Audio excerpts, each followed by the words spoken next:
നമ്മുടെ ഹീലമ്മോളുടെ സ്വന്തം റെസിപ്പി. ഇതെന്താണെന്ന് പറയുന്നു. പച്ച ചിക്കൻ അല്ല പച്ച ടർക്കി. എന്താണ്, ടർക്കിയാണോ? നിങ്ങൾ ഫസ്റ്റ് ടൈമാ ട്രൈ ചെയ്യുന്ന? ഓക്കെ, ഇതൊന്ന് മസാല ഒന്ന് പറഞ്ഞു തരുമോ?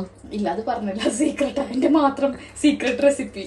സീക്രട്ടാ? പച്ച മസാല, പച്ച കാന്താരിയാണോ? പച്ചമുളക് കാന്താരി. ഇതെന്താണെന്ന് പറഞ്ഞു തരുമോ? ഇത് ഹൈഡ്രോഫേഷ്യൽ. അത് ആയുർവേദം.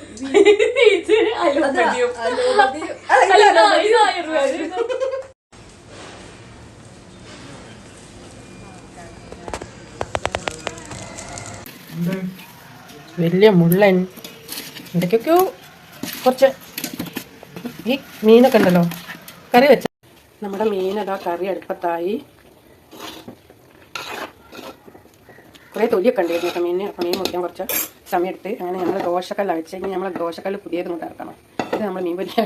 ഇങ്ങനത്തെ മീനൊക്കെ കിട്ടുമ്പോൾ നമുക്ക് കേട്ടോ നടു പൊന്തിക്കുന്നത്. നമ്മൾ ഈ ദോശക്കല്ല് തന്നെ വേണ്ടേ, വേറെ ദോശക്കല്ലുണ്ട് ഞാൻ ഒഴിവാക്കി. നമുക്ക് ഇന്ന് കിട്ടിയിരിക്കുന്നു മീൻ ആഗോലി.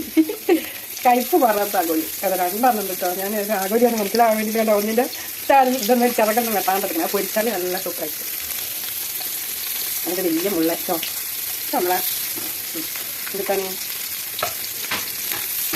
വണങ്ങും എന്താണ് അത് പൊരിക്കാൻ പറ്റില്ല, കാരണം മുള്ളാണ്. അപ്പം നമുക്ക് പൊരിക്കാനും ഉണ്ട് നല്ല മീനുകൾ വെട്ടി. പിന്നെ കുഞ്ഞു മീനുകൾക്ക് തോന്നിക്കാരം മീനായിരുന്നു. അപ്പം നമുക്ക് ഇതിങ്ങനെ പരത്തി വെച്ചിട്ട് വെളിച്ചെണ്ണ അങ്ങോട്ട് കൊടുത്താക്കണം. ഇതിൻ്റെ സൈഡ് കിടക്കാം വെളിച്ചെണ്ണൊക്കെ.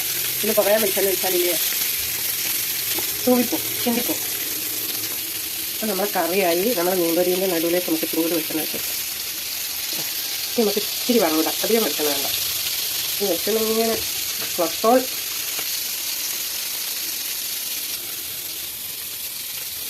നമ്മളെ വെളിച്ചെണ്ണ ചൂടായി. നമുക്ക് ഇച്ചിരി കടുക് ഇടേണ്ട. മോനെ കടുക് അത്രയ്ക്ക് ഇഷ്ടമില്ല എന്നാണ് പട്ട അറിവ്. അതുകൊണ്ട് ഞാൻ കടുക് കുറച്ചിരുന്നു. അല്ലെങ്കിൽ ഞാൻ നന്നായി കടുക് പിടിച്ച് കുറേ കടുകൊക്കെ വേണം. അതൊന്ന് പൊട്ടട്ടോ.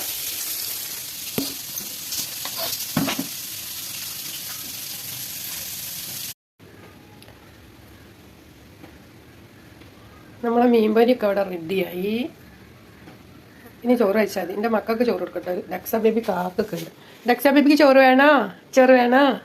വാവയ്ക്ക് ചോറ് വേണോ? വാവ രാവിലെ ഒന്നും കഴിച്ചില്ല. ചപ്പാത്തിയും പടികരിയൊക്കെ അത് അങ്ങനെ തന്നെ ഉണ്ട്. സീവാവയ്ക്ക് ഞാൻ ദോശ വാരി കൊടുത്ത്, ചായ മാത്രം കൊടുത്ത് കുറ്റ.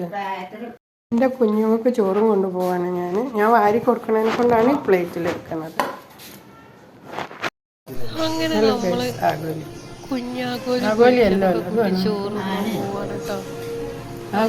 പൊരിച്ചതും മണങ്ങ് പൊരിച്ചതെല്ലാം കൂടി നുള്ളിക്കുട്ടി ചോറ് കഴിച്ചു. അങ്ങനെ നമ്മൾ രാത്രിത്തേക്ക് ചിക്കൻ വരട്ടുണ്ടാക്കിയതാണ് കേട്ടോ. ചിക്കൻ വരട്ടും ചപ്പാത്തിയും. നമ്മളെ ഉണ്ണിയേട്ടൻ്റെ ഫുഡാണ്.